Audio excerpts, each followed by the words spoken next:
Welcome back to Kharak Cup number 1. This is the last round, the final chance for Masque of the Red Death to take a point off of the monster himself, Garmilator. As well as the first chance, because they hadn't played each other yet, of course. But, you know, it's figurative.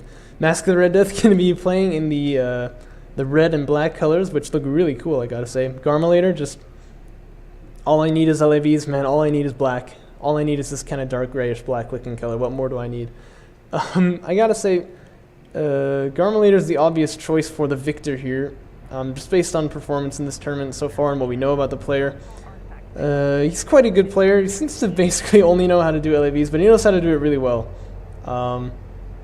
As you check out this awesome sand dune right here. He's going to be spawning in the south on this map, and he will be playing as the Coalition, moving his base runner out in the middle. Just on CU is probably going to be a normal game where he rushes LAVs. There you go.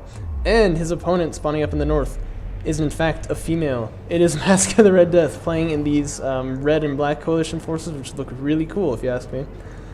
Going for a bit more of an economic build, I think we could say, because there's now 5 salvagers on CUs, no one on RUs just yet.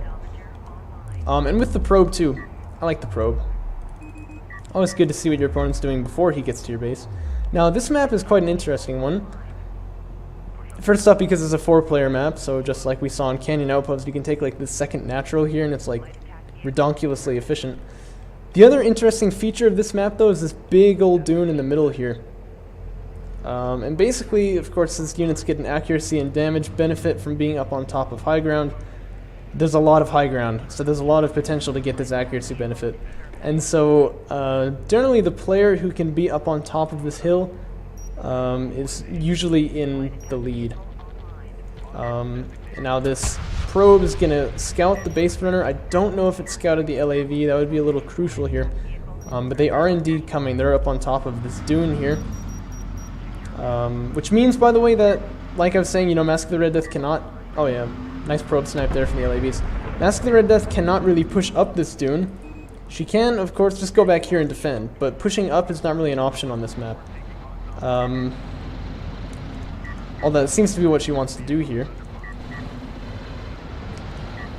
Not sure I would advise this, but Garmilator also kind of moving over this dune here. I don't like that. Staying on this side here would have meant that he could shoot with high ground advantage, whereas moving over here blocked his line of sight and allowed Masque of the Red Death to close the distance. But as you can see here, it doesn't matter. I mean, there's a very lot to a very little, as well as a base runner turret coming out now. And so, anyone who runs this direction will die, except for the carrier. But then the eco will die. So I don't really... I don't think it's going too well for Masque of the Red Death already. This honestly looks like GG at this point in the game. But you never know, comebacks happen. And indeed this turret will get cleaned up here, but I fear that the economy is going to go with it. And this base runner is already getting ready to put down another turret. So this is looking pretty hairy. Hairier than Chewbacca, man. You know, salvagers beginning to go down if this one would actually be focus fired. It's on 16 health. Just kill this one. Kill this one. Please. Oh, I hate it when I see units at this low health that actually survive. All these LAVs are damaged, which, like I said in the last game, that means that they were not focus fired. So, you know, it could be a higher damage output for Masque of the Red Death here. Now, Garmilator is going after logistics modules. That's quite clever, actually, because, of course, that means that, you know, no more military units from Masque of the Red Death. I think, actually, that she probably still can produce them because it's only, you know, 3 salvagers, but that's kind of a problem in its own right, isn't it? Basically, everything Masque of the Red Death has produced has died. So that's not looking so good right now. There you go, the 2 last salvagers. And how many resources now? Still stacking enough resources that she could make salvagers again, but it looks like that won't do her so good. Even the carrier now getting focused down by this turret, look at that. That's kind of a joke, of course. The turret is never going to be able to kill this carrier, but you know what will is railguns, and they are indeed the tech choice from Garmilator. So this game's basically over already. Now, okay, so what happened, I guess, is the question, yeah? And we can watch, of course, as Garmilator just makes some railguns and then destroys this carrier, but that's going to be a little bit less interesting. Basically, I think the the thing that happened here really, first off, was a base runner turret. When base runners put down a turret, you have to focus it down with LAVs. Moving the carrier was kind of a bad option there because it took so long to get there and then allowed the LAVs to just do like a sick run by and kill everything over there. The other thing was trying to push up with LAVs. So if your opponent has LAVs or sand skimmers up on your base here, you produce one at a time. They've already got like 6, let's say. Right? I mean, I think right here there are, you know, 7, for example. I think anyway. I'm not sure. Tell me how to count.